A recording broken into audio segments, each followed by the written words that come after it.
le spectacle vivant et le théâtre en particulier. Eh bien, Laurent Bentata, bonjour. Vous avez organisé surtout cette opération qui est Soutenez-nous en louant ou en mettant votre nom sur un fauteuil. Alors, concrètement, ça se passe comment? On va avoir son petit nom, Gilles Gansman, il va avoir son nom sur le fauteuil? Tout simplement. Oui, c'est assez simple, hein, mais en général, ce sont les principes et les projets assez simples qui fonctionnent bien. Donc, l'idée est assez simple aussi. Elle était de garder le contact avec nos spectateurs dans cette période d'empêché et fermé, où le théâtre est fermé depuis plus d'un an. On s'est toujours dit, il faut qu'on garde le contact parce que on savait pas combien de temps ça pouvait durer. Et garder le théâtre allumé et la vie. Et c'est vrai que c'est en mélangeant ces deux problématiques qu'on est arrivé à cette idée de pouvoir proposer à nos spectateurs d'être à la fois rester spectateurs, mais aussi être acteurs. En s'associant à un siège. Donc c'est symbolique. C'est vrai qu'on est très proche en général. On se rappelle toujours du premier spectacle qu'on a vu. On a toujours eu un souci particulier à Mogador quand on a rénové, quand on a racheté le théâtre, même de réduire la capacité pour améliorer le confort. Donc la valeur expérientielle soit très forte. Alors là, cette valeur, elle est décuplée parce que, encore une fois, le spectateur là va être propriétaire un peu, entre guillemets, de son expérience. Donc on explique le principe, il y a différentes formules de soutien donc qui donne droit à quoi finalement? Alors il y a 5 formules, ça va de 50 à 1200 euros. La plus petite, vous avez votre nom sur ce qu'on appelle un mur, un Hall of Fame, je vais le dire à la française, mais c'est vrai que c'est pas très joli. Mur de soutien. Un mur de soutien. Et puis qui sera à l'entrée, lui. À l'entrée, et puis dès la deuxième possibilité, option, on va dire, à 200 euros, vous avez votre fauteuil pendant 1 an. Avec votre nom, une place de spectacle bien sûr, et ça va jusqu'à l'extrême, en tout cas 1200 euros. Là vous avez plusieurs places, possibilité d'être à notre première de gala, donc la première du Roi Lion, qui aura lieu j'espère en septembre, une visite des coulisses, une visite du théâtre, une coupe de champagne, des produits, voilà, et pendant 5 ans vous avez votre place et votre nom. Alors, juste pour préciser, ça peut paraître un peu cher, mais il faut dire que à Mogador, ce sont que des grands spectacles où en moyenne, il y a plus de 100 personnes qui travaillent en coulisses. Et donc, dans le package, il y a certes votre nom. Mais alors, par exemple, moi, j'ai fait le test. J'ai pris une place avec mon propre argent, je précise. Moi, j'ai pris la formule à 400 euros. Mais je vous explique, une place de catégorie 1, c'est en moyenne entre 80 et 90 euros. Et j'ai 2 places. Donc, en fait, il faut faire 400 euros moins 180. Et donc, ça coûte 200 euros et c'est comme si vous faisiez un don. Et puis après, j'ai envie de vous dire, Gilles, quand on aime, on ne compte pas. Exactement. Voilà. Et l'autre chose qui est intéressante, c'est que vous pouvez choisir, vous pouvez payer, mais après, on vous demande quel nom vous voulez inscrire. Donc moi, je peux écrire Christine Bouillot pour vos 20 ans, ou pour ma grand-mère, ou pour quelqu'un qui est fan de comédie musicale, puisque c'est des genres qui est joué à Mogador. C'est quelque chose qui peut se transmettre, et on peut même faire la surprise de réserver la place, et la personne s'assoit, et regarde derrière, et voit son nom. Moi, je trouve cette opération à la fois magique, intelligente et belle, et vraiment assez accessible en fait finalement. On a voulu la rendre exactement. On a voulu la rendre très accessible. C'est vrai qu'on n'a pas voulu s'envoler au niveau des prix, et plutôt se dire que ce qu'on voudrait, c'est qu'un maximum de gens adhèrent à ce projet, ce qui est déjà le cas, parce que ça fait à peine 1 mois et on a déjà une vingtaine de personnes qui ont souscrit à cette opération. Donc voilà, c'était l'idée. Quand vous dites qu'il y a déjà, ça commence déjà à bien marcher, mais qu'est-ce que vous disent les gens aussi? On a hâte de vous retrouver, on est derrière vous, on vous soutient, dès que vous ouvrez, on vient, enfin...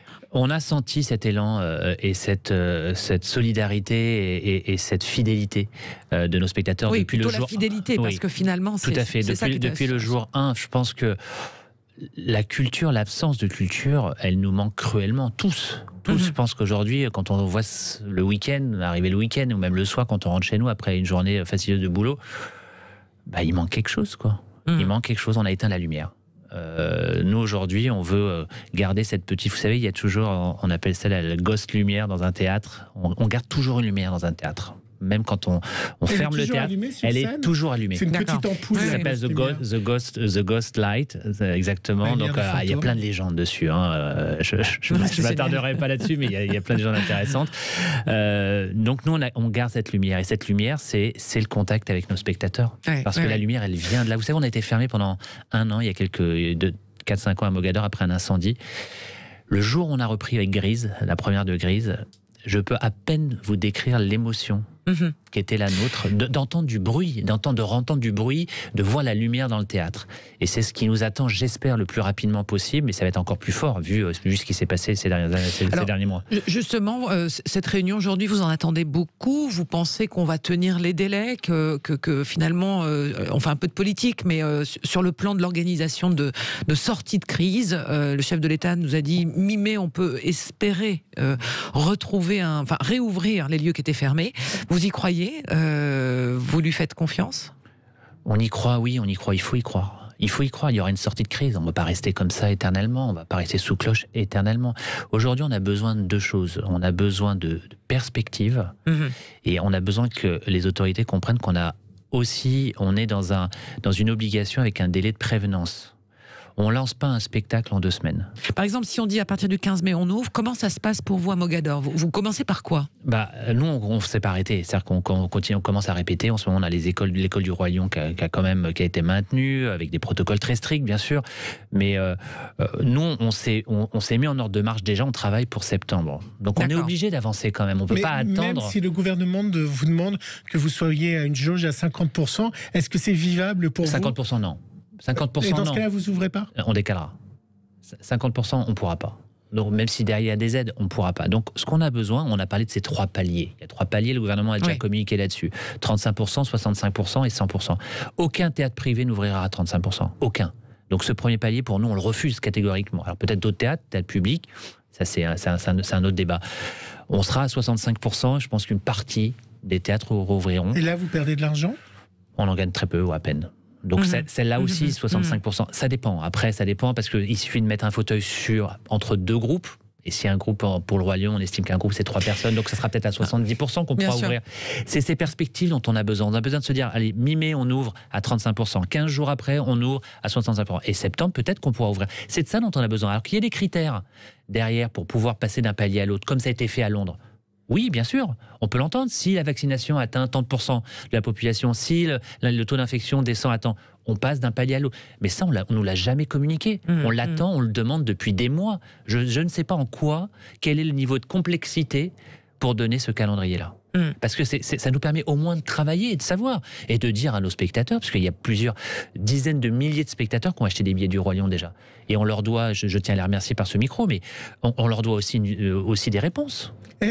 Comment les rassurer sur... Est-ce que vous avez changé la clim ou des dispositions dans votre théâtre comme l'ont fait les Anglais ou les Américains? Alors nous, on a de la chance, puisque comme on a rénové le théâtre il y a très peu de temps en soi, et on a un système de ventilation où on peut régénérer l'air toutes les heures. Ah, incroyable. Et vous êtes favorable au QR code, à tout ce qui peut permettre finalement l'accès au... Oui, mais maintenant il faut qu'il y ait une majorité de personnes de la population qui soient vaccinées avant de lancer le pass vaccinal ou sanitaire, je ne sais plus comment on va l'appeler ici. C'est un prérequis parce que sinon il y a des gens ne pourront pas rentrer. Et même là aujourd'hui, si je vais avoir un problème, il y a des gens qui ont acheté des billets s'ils ne sont pas vaccinés, donc ils ne pourront pas prétendre rentrer au théâtre.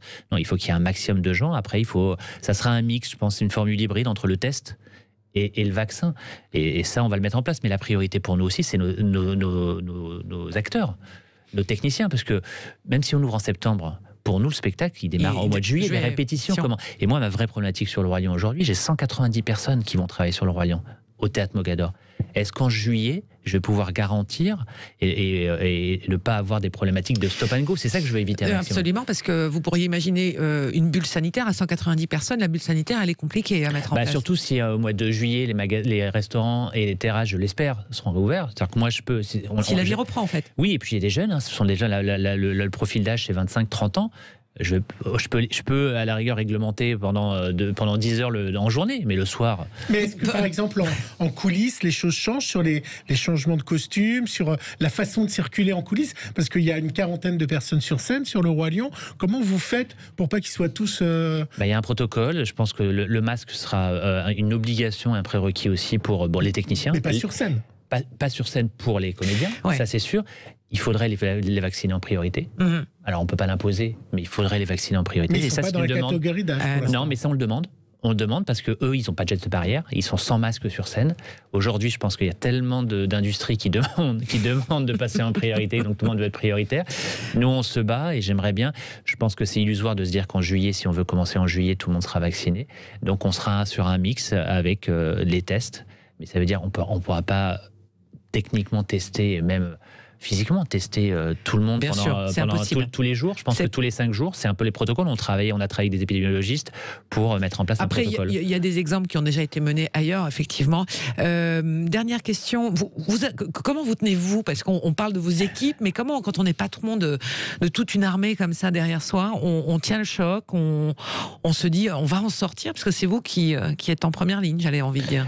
Avec le bonheur et l'envie l'émotion d'ouvrir un spectacle, elle reste ancrée en vous. C'est une trace indélébile. Donc j'ai un peu d'expérience, un peu de bouteille maintenant après une quinzaine de spectacles. Vous pensez qu'il y aura vraie appétence, il y aura même embouteillage sur le site pour avoir des places? Oui, puis on voit ce qui se passe dans les autres pays.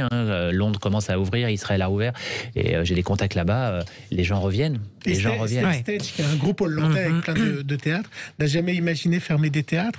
Tout le groupe soutient les autres théâtres dans le monde entier. Oui, et c'est la force d'un groupe. C'est-à-dire qu'on s'échange des expériences, on s'échange des idées. Par exemple, l'idée d'une fauteuil sponsorisé va être partagée peut-être et développée en Espagne, en Italie, aux Pays-Bas et en Allemagne. Donc c'est la force d'un groupe. Non seulement de tenir financièrement, mais aussi de partager des bonnes expériences. Voilà, vous pouvez soutenir le théâtre vivant, mais le théâtre Mogador en particulier ce matin. Mogador.fr, vous pouvez parrainer un fauteuil à votre nom. Gilles Gansman est à la rangée G combien?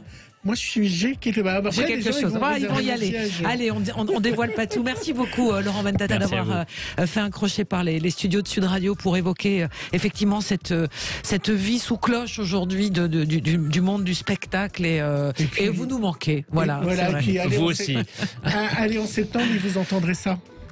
On va entendre ça.